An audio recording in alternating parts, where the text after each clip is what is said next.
Olá, nós estamos hoje em mais um programa do Assembleia Convida e tenho a grata satisfação de receber dois colegas médicos, a doutora Denise Steiner, que é presidente da Sociedade Brasileira de Dermatologia, e também o doutor Luiz Guilherme Martins Castro, que é do Departamento de Oncologia da Sociedade Brasileira de Dermatologia. Inicialmente, eu pediria a cada um dos convidados que fizessem uma breve apresentação do seu currículo, começando pela doutora Denise. Bom, é um prazer estar aqui. Tenho também a grata honra de estar nesse programa com um colega muito querido. E eu sou dermatologista, formada em 79. A gente tem uma formação atualmente de 3 anos de residência, onde fazemos a especialização. Depois é necessário prestar um título de especialista bastante concorrido, para que a gente então seja especialista em dermatologia. E eu trabalhei muitos anos na Secretaria de Estado, fazendo diversos tipos de trabalhos, na verdade, doenças sexualmente transmissíveis, também alguns trabalhos com hanseníase. E hoje em dia também trabalho num consultório particular e, além disso, sou coordenadora de um serviço de dermatologia na cidade de Mogi das Cruzes e também, muito honradamente, presidente da Sociedade Brasileira de Dermatologia, que é uma sociedade com 100 anos e que trabalha muito em prol da melhoria da dermatologia no Brasil. A doutora Denise, durante muito tempo, não sei se ainda continua, fez um programa em rádio bastante ouvido, ainda há esta participação? Agora eu faço uma inserção de alguns conselhos, vamos dizer assim, na Rádio Nova Brasil. Muito bom, é uma satisfação e uma honra recebê-la. E o doutor Luiz poderia nos dizer um pouquinho do seu currículo? Como a doutora Denise, eu também sou dermatologista. Me formei há mais ou menos 25 anos na Universidade de São Paulo, fiz a residência em dermatologia na Universidade de São Paulo também, mestrado na Escola Paulista de Medicina e voltei para a USP para fazer meu doutorado. Nesses 25 anos eu dediquei grande parte do meu tempo à cirurgia dermatológica, é uma sub-área da dermatologia, e mais especificamente aos problemas voltados ao câncer de pele. O câncer de pele costuma ter uma resolução quase sempre cirúrgica, então o fato de eu estar muito vinculado à cirurgia fez com que meu interesse pela oncologia cutânea ou pelo câncer de pele crescesse muito. Durante uns 15 anos eu fui médico assistente no Hospital das Clínicas e há alguns anos eu deixei o hospital e esse ano, com a eleição da doutora Denise para coordenar, para presidir a Sociedade Brasileira de Dermatologia, eu tive a honra de ser convidado para cooperar com o Departamento de Oncologia e é a área que nós temos atuado, porque o câncer de pele, como nós vamos ver ao longo do programa, é um problema muito importante na sociedade brasileira atualmente. Bom, 3 ex-alunos da Faculdade de Medicina da USP, vocês observam que, dentre os novos médicos, tem havido uma procura maior pela área de dermatologia ou nós precisamos incentivá-los a fazer essa especialidade? Olha, a dermatologia ela tem sido uma das áreas mais procuradas nos últimos anos. Há bastante concorrência.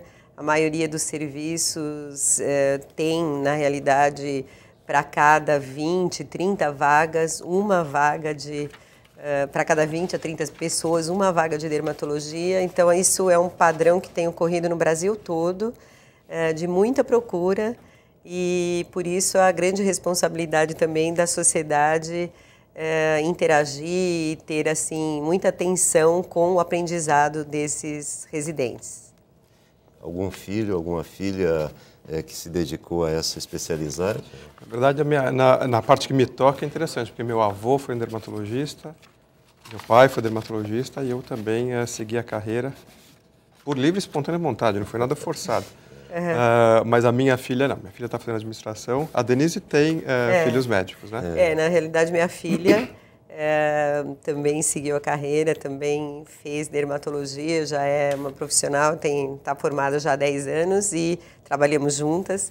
E meu filho mais novo também pretende ir para a área de dermatologia.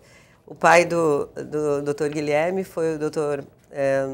Martins Castro, né? O Raimundo Martins Castro, professor nosso de dermatologia, e trabalhou muito na área com micologia e tudo, e é um grande professor, um nome da história da dermatologia. Para quem não é da área da saúde, micologia cuida dos fungos. Dos fungos. Bom, eu acho que seria interessante falar um pouquinho sobre o que é a Sociedade Brasileira de Dermatologia e como ela age, em que campos ela tem atuado e especificamente depois o Departamento de Oncologia. Então, a Sociedade Brasileira de Dermatologia ela tem 100 anos, a sede é no Rio de Janeiro, hoje ela conta com aproximadamente 7.000 dermatologistas no Brasil todo. Ela tem também regionais, então cada estado tem, na verdade, uma associação ligada à Sociedade Brasileira e nós temos 73 serviços credenciados de dermatologia, que são aqueles serviços que passam, vamos dizer assim, pelo crivo da sociedade, no sentido de a gente estabelecer as regras, estabelecer os critérios de ensino e acompanhar isso. Então, 73 serviços que formam, então, esses dermatologistas, que depois fazem o título de especialista, que é conferido tanto pela Sociedade Brasileira de Dermatologia como pela Associação Médica Brasileira. A dermatologia, ela se dedica a vários ramos, tanto que nós temos 21 departamentos, e esses departamentos, então, passam pela área clínica, porque a dermatologia faz uma grande tangência, assim, com várias especialidades, como endocrinologia, reumatologia, com doenças, por exemplo, como o lúpus eritematoso, que tem, assim, características nas duas áreas. E tem também, por exemplo, doenças sexualmente transmissíveis, doenças infecciosas, onde estão doenças assim, muito importantes ainda no nosso meio, como a hanseníase, como a leishmaniose. Nós temos também departamentos como o de oncologia, departamentos de pediatria, porque a área da infância, né, há muitas doenças dermatológicas, é também uma área muito rica, muito importante. Existe também o departamento de imagens, o departamento de laser e cosmiatria, porque hoje a tecnologia também avançou bastante. Então, a gente procura ter uma abrangência nessas várias áreas, tendo sempre uma integração entre esses departamentos e sempre com ações assim positivas. E hoje, a sociedade também se preocupa muito com a integração com a sociedade civil e procura fazer campanhas, uma delas vai ser citada aqui, que é a campanha de prevenção do câncer de pele, e a gente tem também, por exemplo, grupos de apoio a doenças crônicas, onde os dermatologistas se reúnem com grupos de pacientes com aquela doença, como vitiligo, psoríase, que são doenças, de uma certa forma, às vezes estigmatizantes, e procuram promover um diálogo, orientação e, assim, uma troca de experiências em relação à própria vivência da doença. Então, a sociedade ela procura ter toda essa abrangência, ensino, congressos, discussão das várias especialidades, integração com nossos colegas médicos em outras áreas e também as campanhas sociais. Você falou que a sede é no Rio de Janeiro. Nós temos alguma representação em São Paulo? Nós estamos agora dialogando com quase 100 municípios no estado de São Paulo que têm acesso aos programas da TV Assembleia. Existe uma organização em São Paulo? Existe a Sociedade Brasileira de Dermatologia Regional São Paulo, que tem a sua sede aqui, que é muito forte. Nós temos em São Paulo aproximadamente 2.400 dermatologistas. É o estado, na verdade, que mais tem dermatologistas do Brasil todo. E temos uma atuação muito importante, com várias ações. Inclusive, agora também a Regional São Paulo teve a oportunidade de fazer um contato muito grande com Maurício de Souza e sua equipe. Há um gibi com orientações sobre proteção solar na infância. E essa campanha pretende também se ampliar para escolas, para que a gente possa já, bem cedo, ensinar como que deve ser a proteção da pele. Olha, isso nos dá boas ideias. Depois a gente precisa conversar um pouquinho sobre como a Assembleia poderia participar desse processo. Dr. Luiz Guilherme, o que o senhor nos conta sobre o Departamento de Oncologia? Como a doutora Denise disse, a sociedade tem uma área muito ampla de atuação. E essa área é tão grande que fica praticamente impossível para a diretoria da sociedade tomar conta dos 7.000 dermatologistas que são membros da sociedade. Então, existe a necessidade de compartimentalizar as áreas da dermatologia. Dentro da dermatologia, a área de câncer de pele é uma área que, como já disse, preocupa bastante pela frequência, pela gravidade do câncer de pele. Então, o departamento de oncologia tem como função específica trabalhar, analisar, propor ações relacionadas a câncer de pele. Desde contribuir para as campanhas de câncer de pele, como tentar contatos com a indústria para ver medicações para prevenção ou para tratamento de câncer de pele, treinamento dos dermatologistas para se manterem ativos e atualizados no tratamento de câncer de pele, contribuindo dessa maneira para conseguir diminuir ou minimizar o problema de câncer de pele no país. Vejam que importante é esse trabalho da Sociedade Brasileira de Dermatologia e, infelizmente, as pessoas acho que pouco conhecimento têm destas inúmeras possibilidades e áreas em que vocês atuam. Depois eu acho que seria até interessante que nós pudéssemos, em outro programa, divulgar mais o que são esses vários departamentos e como eles atuam. Hoje nós vamos nos ater especificamente à questão do câncer de pele. Isso. O senhor poderia dizer hoje quais são esses cânceres, como eles se manifestam, qual a importância do câncer de pele hoje no Brasil e no estado de São Paulo? É preocupante o grau, a incidência desse câncer? Com certeza. Eu começaria falando da importância, e isso é um fenômeno mundial. Nós não estamos falando só de São Paulo, de Brasil. O câncer de pele é o câncer mais comum entre os seres humanos. Mais comum do que próstata, pulmão, mama, que já são cânceres preocupantes. Felizmente, uma grande parte dos cânceres de pele são detectados de uma forma extremamente precoce e são curados. Então, do ponto de vista de gravidade, de mortes, o câncer de pele não é tão preocupante como outros tipos de câncer. Mas a frequência, a quantidade de casos é tão grande que passa a ter um significado muito importante. Cada vez que o paciente vai a um hospital para se tratar, ele está perdendo um dia de trabalho. Muito comum que a pessoa que tem um câncer de pele tenha vários cânceres de pele ao longo da vida.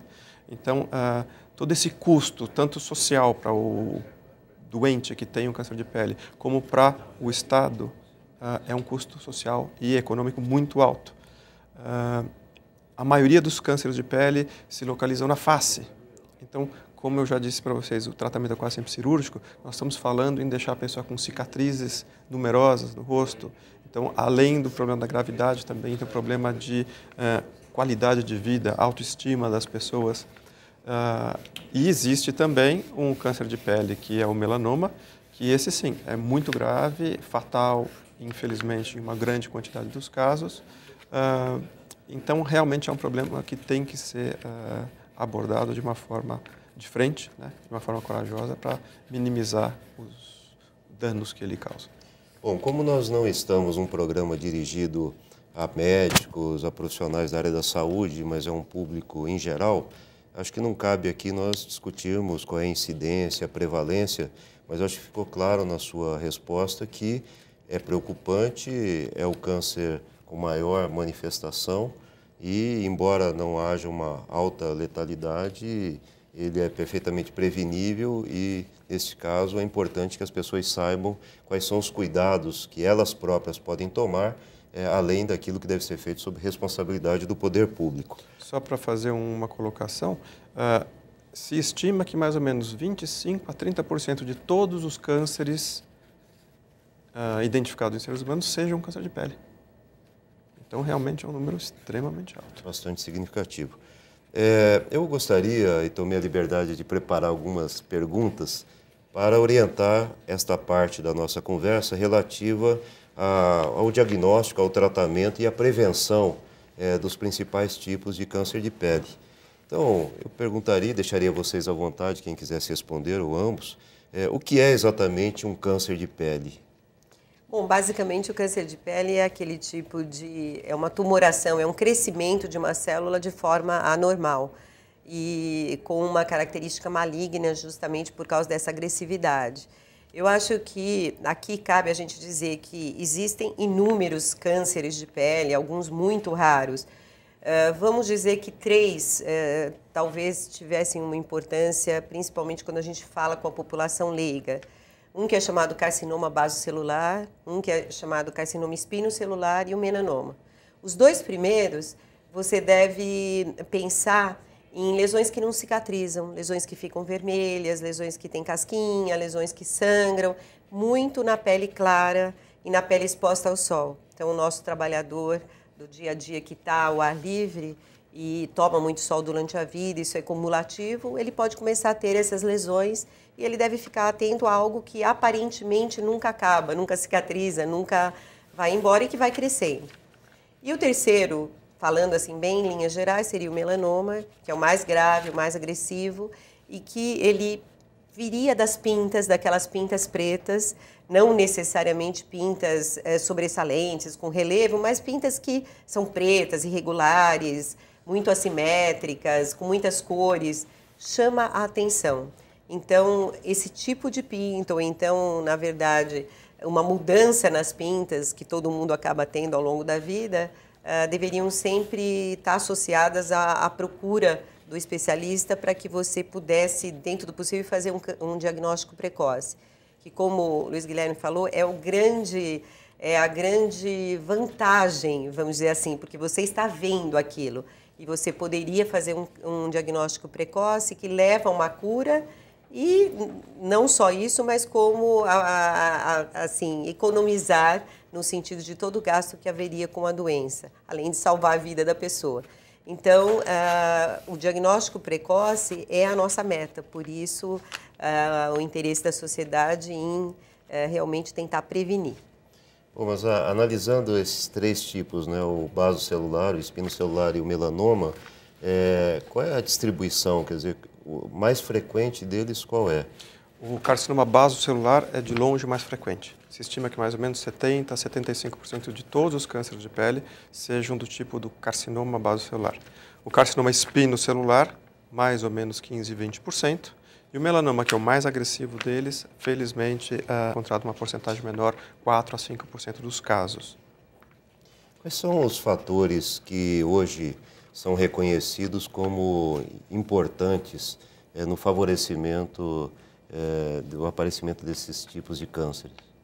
Então, na verdade, o sol é o campeão, né? E isso é um problema, em parte, porque nós estamos num país tropical, as pessoas têm lazer ao sol e também até a polêmica questão relacionada à vitamina D, né, que é ativada pelo sol. Então, assim, o sol deve ser evitado e você deve se proteger. Então, isso é uma questão importante porque os 2 primeiros tumores citados, carcinoma basocelular e espinocelular, basicamente estão ligados à questão da exposição solar continuada, inadequada, sem proteção, né? Fora isso, o fumo também é um fator importante. No caso do espinocelular, quando você junta o sol mais o fumo, ele é muito frequente no lábio inferior.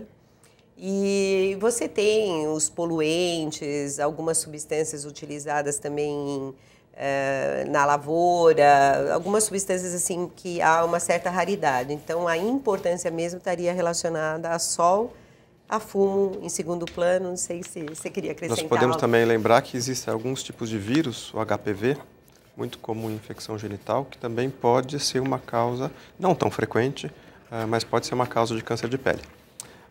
E é importantíssimo lembrar que o seguinte, que o sol faz mal, não existe qualquer dúvida, mas o sol também faz bem. A natureza, a evolução, fez com que as pessoas que normalmente vivem em ambientes ensolarados, trópicos, África e tudo mais, tenham uma pele naturalmente mais resistente. Os negros, os morenos, os hindus, muitos brasileiros também. Então, na verdade, o problema não está tanto com o sol, mas com aquela pessoa de pele clara que geneticamente não foi selecionada para estar onde ela está. Então, com essa facilidade de locomoção que nós temos no planeta hoje em dia, as imigrações, os loiros da Europa que vêm para um país tropical, essas pessoas têm que ter um cuidado redobrado, Por quê? A pele delas não foi geneticamente fabricada para viver num lugar tão ensolarado. Essas pessoas, em geral, valorizam muito o bronzeado, que elas não conseguem ter, porque elas são claras, então elas ficam muito mais vermelhas do que bronzeadas. E aquela insistência, o sol todo dia, todo dia, todo dia. E aí vem mais um fator complicador. O sol estraga a pele, mas o câncer só vai aparecer 10, 20, 30 anos depois. Então, quando a pessoa tem o seu primeiro câncer de pele, a causa já passou, o estrago já está instalado.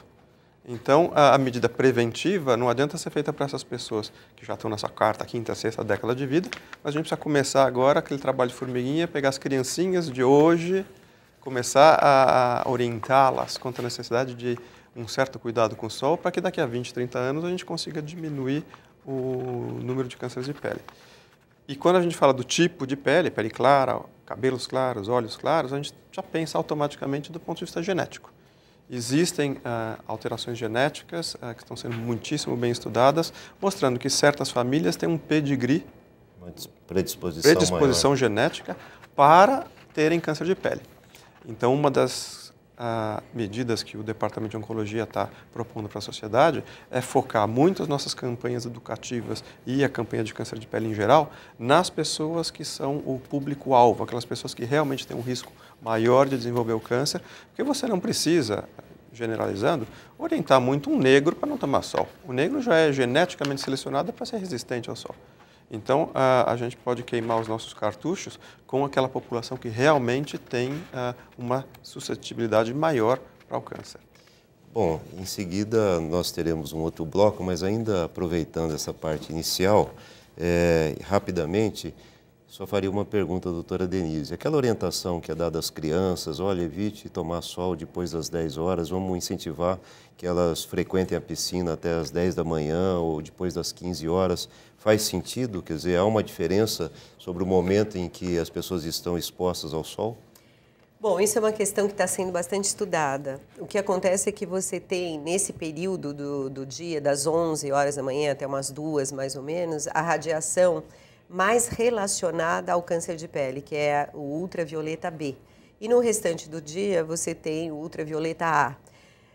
À medida que se conheceu sobre essa radiação ultravioleta B, que ela queime a pele, ela é uma radiação que deixa mais evidente o que ela causa. Então, ela foi a mais estudada, você tem filtro solar em relação a ela, tudo, e ela é a mais relacionada a câncer de pele.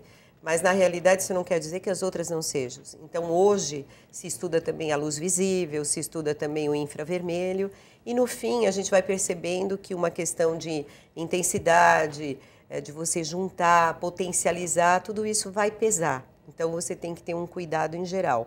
Mas, certamente, essa orientação ainda é válida, porque essa é uma radiação mais agressiva. Bem, nós iremos agora ao intervalo e voltaremos em seguida em relação ao nosso programa de hoje com os nossos convidados abordando a questão do câncer de pele.